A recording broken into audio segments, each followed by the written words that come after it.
I would like to welcome you all here today, as well as Melissa Joseph, Max Bainbridge and Dr. Lucia Savi. Thank you for coming to celebrate the opening of South London Day and two solo exhibitions we have opening, Heft by Melissa Joseph and A Thin Place by Max Bainbridge. Melissa created much of this show at Cove Park in Scotland during her research following sheep there. Much of the wool in these works was sourced from those sheep. In this exhibition, she illustrates the resonant parallel between animal instinct and human migration, beginning with how ewes pass on vital spatial knowledge to their lambs. Melissa uses this phenomenon as a lens to explore diaspora, reflecting on how first and second generation communities are often left to reconstruct a broken code, piecing together belonging, identity, and survival in unfamiliar landscapes.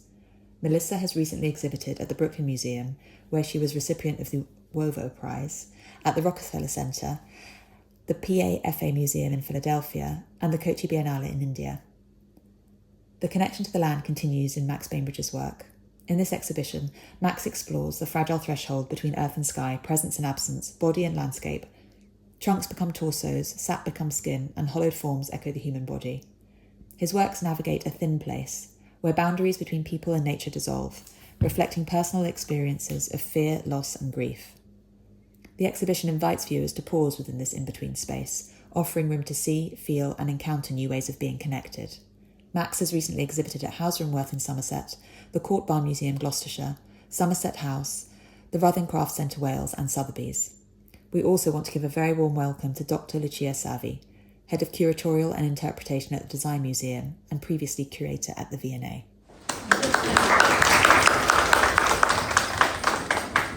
Thank you so much, Sue, and for the introduction, and thank you for having me today here at the gallery. It's really a pleasure to be here with you all and with you, Melissa and Max, to have a chance to have a conversation about your work.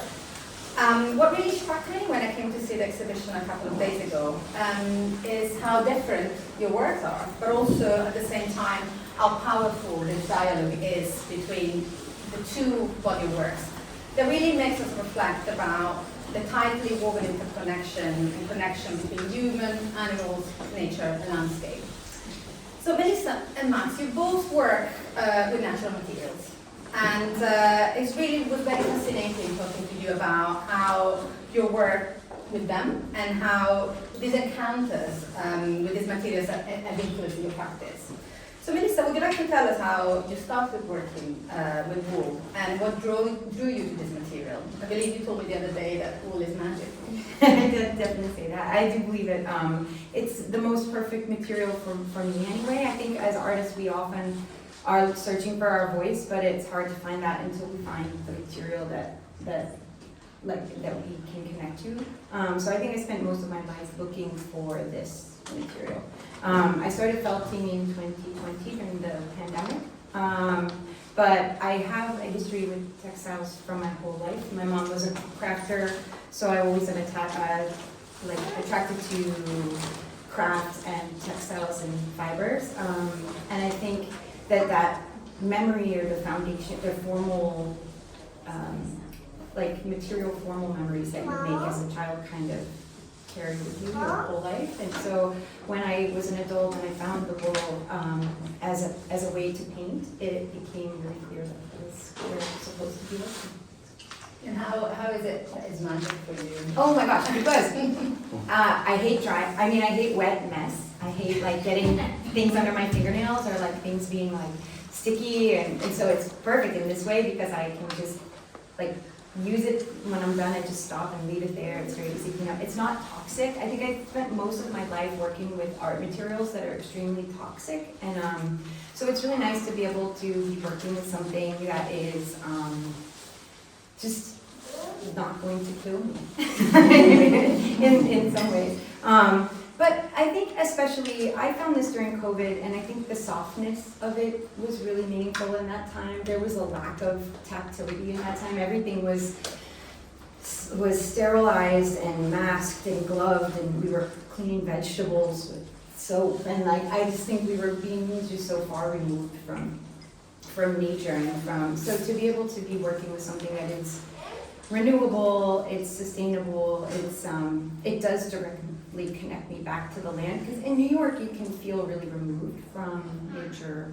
That's the thing that Scotland gave, the gift that Scotland gave me was reminding me that actually we should be living kind of in connection and in conversation with the land and with nature. And New York and London probably similarly allows you to kind of forget about it, because there's always like a light that you can turn on, or I don't know, there's always some sort of machine that can like shield you from the land or the weather or the elements. So yeah, so it's magic because it brings me back to the land, and because it can be sculptural, or it can be painterly, or it can be 3D, or it can be 2D. It's just this sort of versatile, magic, soft, natural thing. Thank you.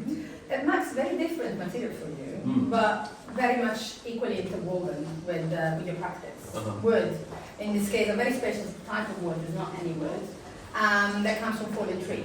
And similar to Melissa, your work is really, in your work with the same wool, it's very palpable, and it's really part of the aesthetic of your work. And for you, Max, the tree is the starting point, but also the arrival point.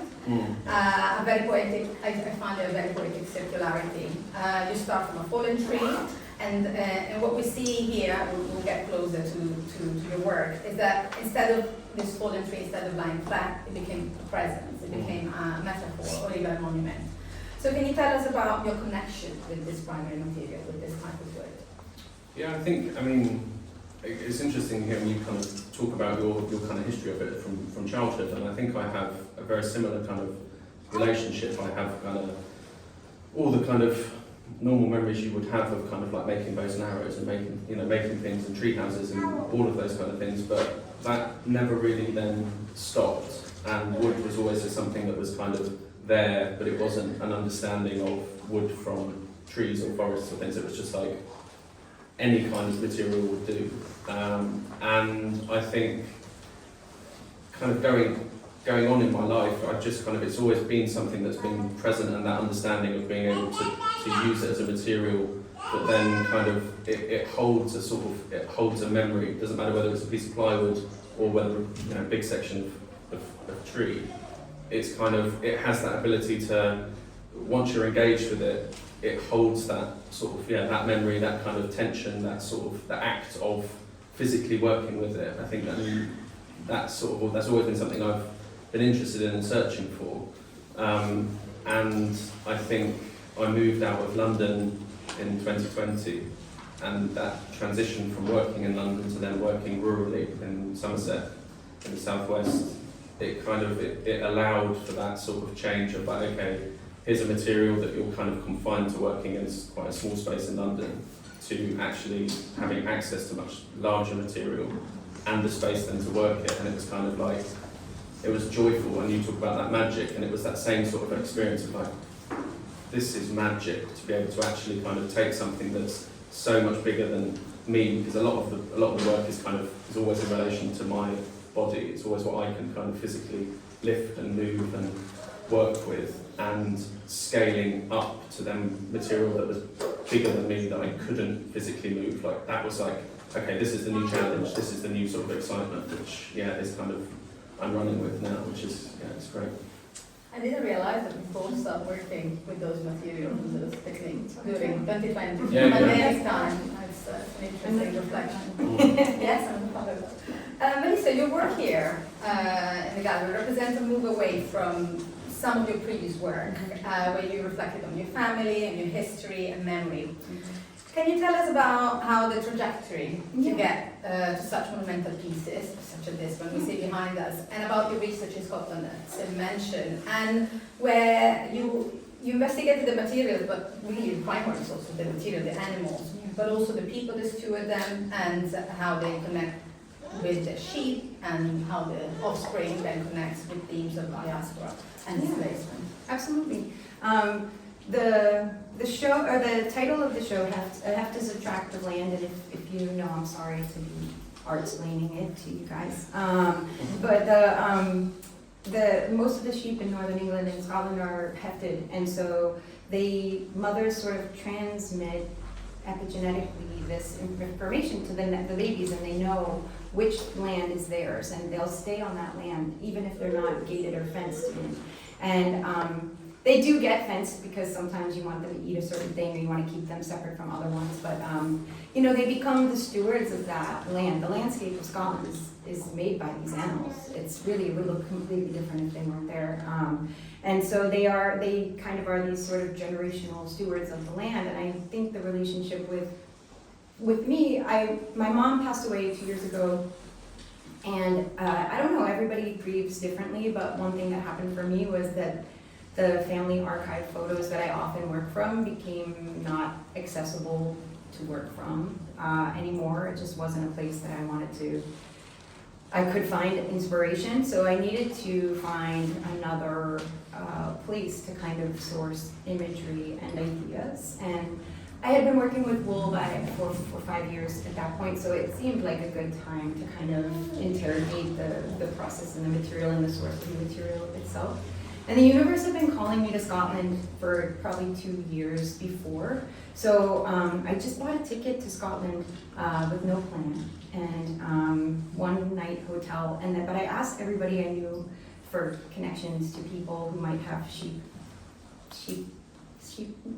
around them, affinity. I had heard that there were more sheep than people, so I hoped it was true. And so I rented a car. But it's really, I think it's like a testament to Scotland too, that people are so. It's beautiful. Like if you, there's a really beautiful book called The Shepherd's Life, and. He says, like, if a shepherd from 1,000 years ago came to Scotland now, they would still recognize everything about the calendar of the farming and, like, how the sheep are moving from a certain place to another and when they're shearing and when they're, like, it's just this tradition that's been happening for so long, that's so interconnected between the ecology and the humanity and that I think like what I didn't know what I was looking for. I just came to Scotland, but I knew that I would find it. And like the concept of hefting was the thing that was able to bring the sheep and the process of raising them back to my own practice of thinking about space, how we move through space, diaspora and migration. I only found it on my last day of the first trip. We were in Dumfries where these guys live, and the farmer there, his name's Roy, was taking us around to see different flocks that he has around, and he mentioned it like in passing. We're like, what is that? And then I just thought, oh my gosh, that's the show, you know, like that's where I need to be thinking and working and meditating on, because we all have this connection to the land, but it can be broken or disrupted in any number of ways, by leaving or by gentrification or like new building, or there's all kinds of ways that things can interrupt that intrinsic knowledge. But I think, you know, and my work doesn't necessarily talk about that, but it's just the work is a meditation on those things. If that makes sense. Like I don't sort of, yeah. Yeah, no, and this idea of landscape is really connecting with your work, Max, because the tree that you work with has a really intimate connection with land and place. But at the same time, you use the word meditative, they are become meditative pieces that reflect the human condition. And maybe we're going to move now towards your piece, Heartwood, on the other side of the gallery. And maybe you can tell us about the connection and even the tension between landscape and the human, as maybe we go closer. Yeah, we want to move through it. We're going to move over to the other one.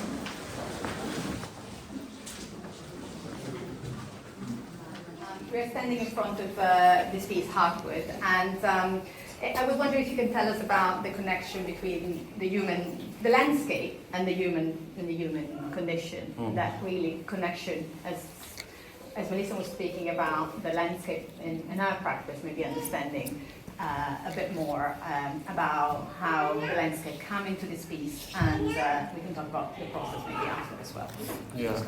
Yeah, it's interesting, that idea of that word you use of like meditation, and that kind of, I think it's quite easy to sort of, when you work with a natural material and you're kind of, there's a commentary on landscape, on ecology, on what's happening in the natural world, it's quite easy to kind of go down a track of being more kind of eco-conscious or eco kind of focused than maybe the actual intention is, which I definitely, that's present. It's always in my mind, but it's not directly what the work is about. It's far more about a kind of reading of landscape, about a sense of loss. I mean, this is from an ash tree, and there's ash dieback is really prevalent, but even just like mentioning that, it's kind of like you get sucked into that sort of like, eco-conscious way of thinking, but it is real and it's very present and it's massively changing our landscape. So that was kind of a catalyst for kind of a sense of loss, because these kind of giants that you see, especially in sort of like rural, on the edges of fields and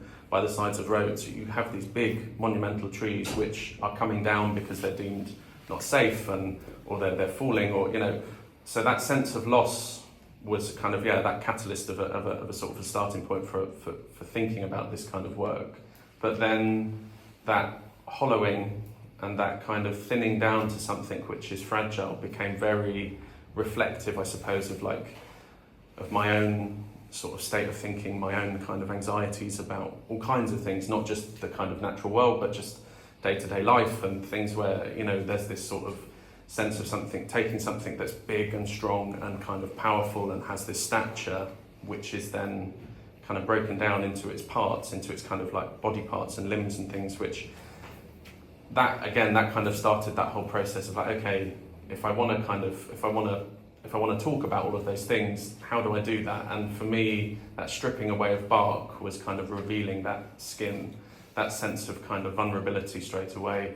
And then through the hollowing, the floor-based part of the work, that comes from the interior and is completely formed and shaped by the kind of the act of working to hollow the large sculpture, and that I managed to kind of work in a way that could save that, but I didn't really know what it would look like. But there's all of these kind of like tussles between myself and the material, and there's kind of things which are kind of happenstance, like complete chance. So the sculpture on the floor weighs exactly the same as the piece that's hanging, and so I love those kind of like, it's kind of like, it wasn't intentional, but it makes sense then to me in going forward showing them. And this became incredibly fragile after I'd removed a lot of material, so I had to go back in and start with, technically you're in a mind space of like, fuck, I don't want this to just fall apart.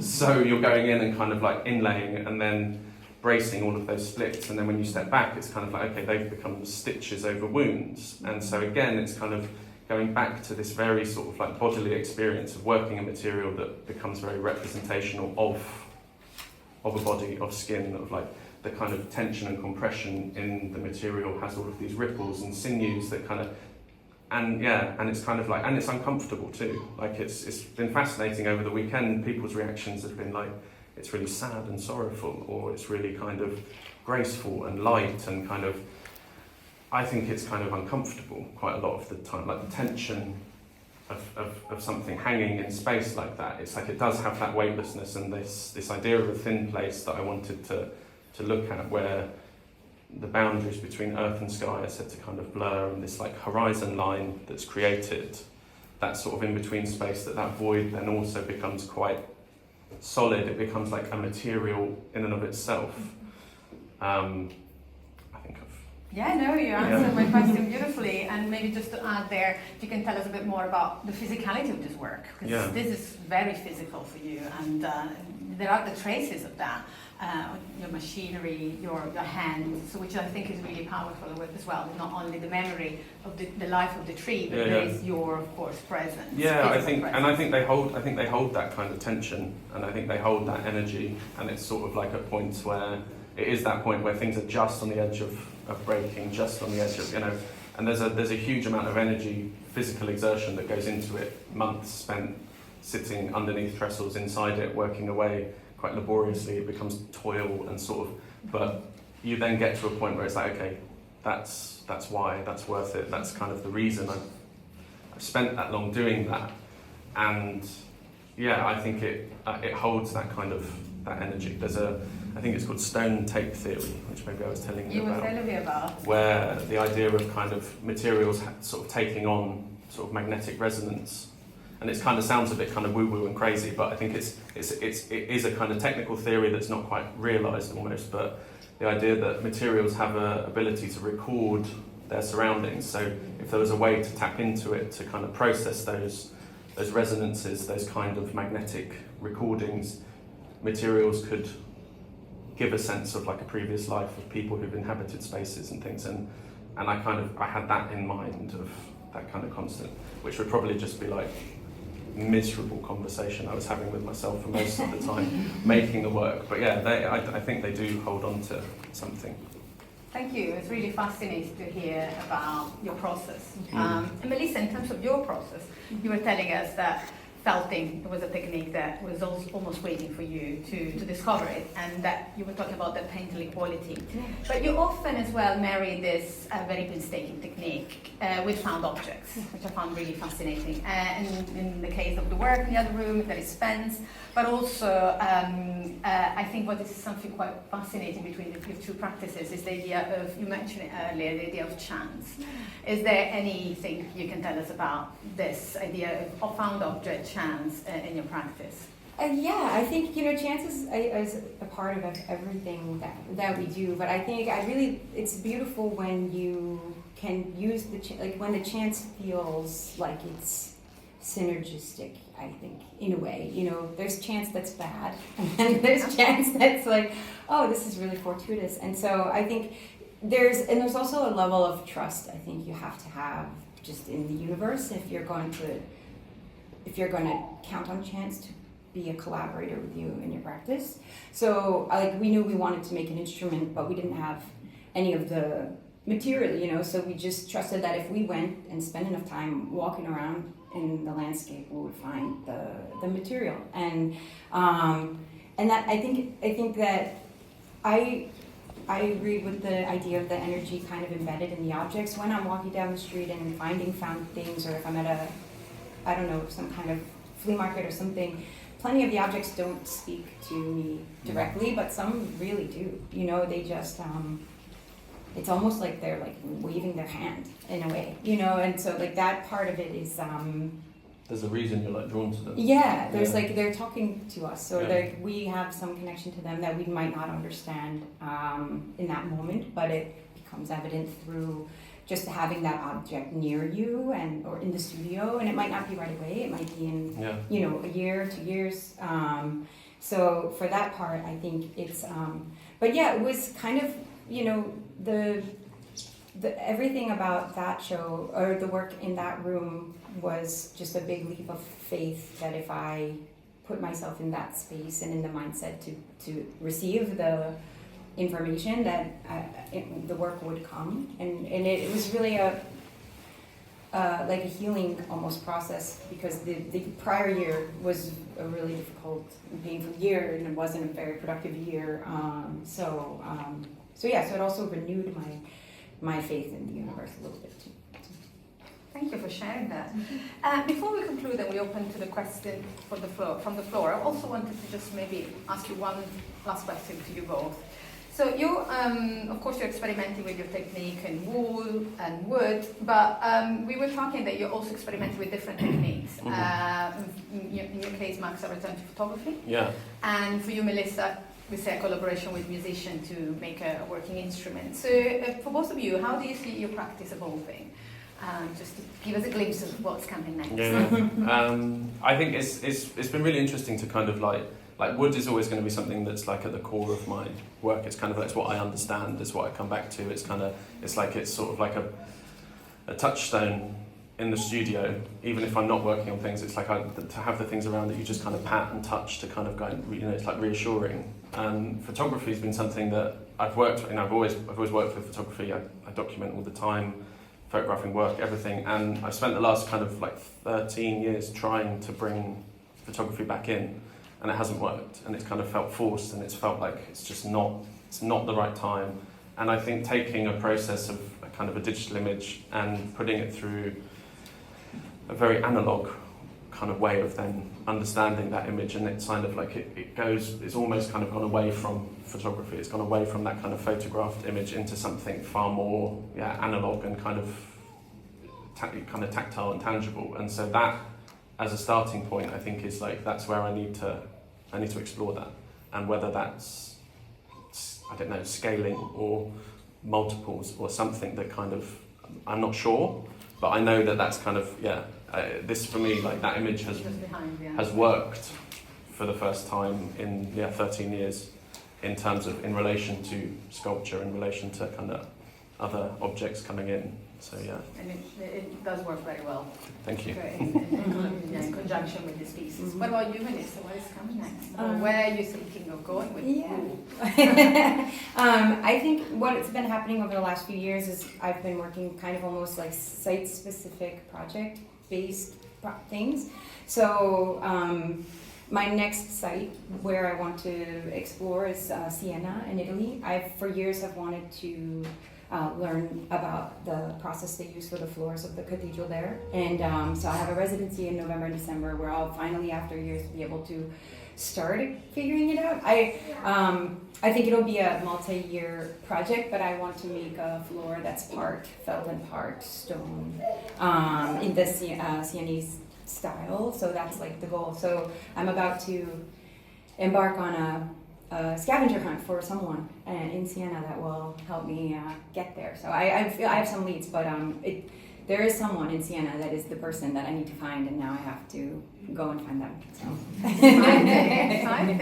Oh, I can't wait. Thank you both so much. I think we can open it to the floor if there are any questions from any. So many of you. I can't see you. Please feel free to just ask the question.